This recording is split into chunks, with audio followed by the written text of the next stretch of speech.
जब आएगा इमरान सबकी जान बढ़ेगी सिवाओं की शान। Bismillahirrahmanirrahim. Ladies and gentlemen, first of all, I really want to thank the Unity, the Global Peace and Unity organization to get me here. Give me about 15 minutes to talk to you. The most important thing, the point I want to make tonight is this, that it is extremely important for Muslims to be able to convey to people living in Western countries that there is no correlation between Islam and terrorism. Unfortunately, through a planned campaign, Islam and terrorism have been linked, and 1.3 billion Muslims are on the back foot, on the defensive, trying to justify that Islam has nothing to do with terrorism. And what the point you need to make is this, that according to the Holy Quran, 124,000 messengers of God were sent on earth, all of them with one message. And the message was that the Almighty wanted us to be human beings rather than intelligent animals. Animals believe in might is right, survival of the fittest, whereas human beings have compassion and justice. And Muslims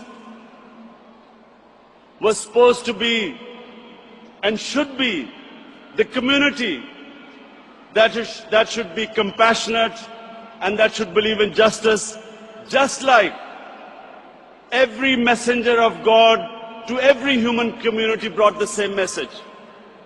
So when something like 9/11 happens, we should be able to tell those people who blamed 1.3 billion people for the acts of 18 people that terrorism knows no religion. All religions preach the same thing. And unfortunately, we do not have either the political or intellectual leadership in the Muslim world to be able to convey our point of view. So we have things, we have words like Islamofascism, like radical Islam. When Tony Blair and George Bush say that the enemy of Western civilization is radical Islam, how is the man in the street in the West supposed to differentiate between a moderate Muslim and a radical Muslim? And why is Islam the issue? Before 9/11, 70% of all suicide bombings was by Tamil Tigers in Sri Lanka. No one ever blamed Hinduism for what they were doing.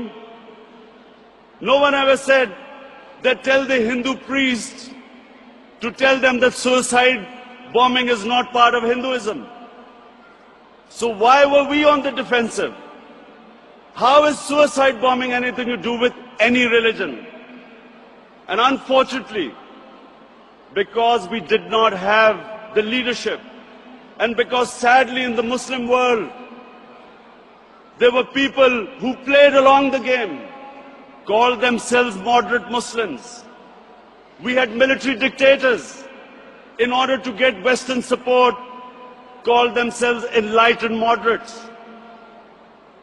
perpetuating this image that perhaps it's something to do with Islam or radical Islam. All human communities have moderates, have liberals, have conservatives, and have fanatics. Islam also has its fanatics, but the moderate majority is always liberal, because our religion preaches, our religion accepts other communities and other religions. We all know that Islam believes in plurality. Muslims have lived with other religions. We have lived with Hindus, we have lived with Buddhists, we have lived with Jews, Christians. We accept, as the Quran says, Allah says in the Quran that it is through His will that we are distributed in different communities. It is through Allah's will that human beings are distributed in different religions and communities. And Allah goes on to say that had He wanted, we would all become one community. And then it goes on to say, the ayat goes on to say, compete in being good human beings. So we have a religion which preaches plurality. We accept other religions. Nowhere does Allah tell us to convert everyone to one monoculture or mono-religion.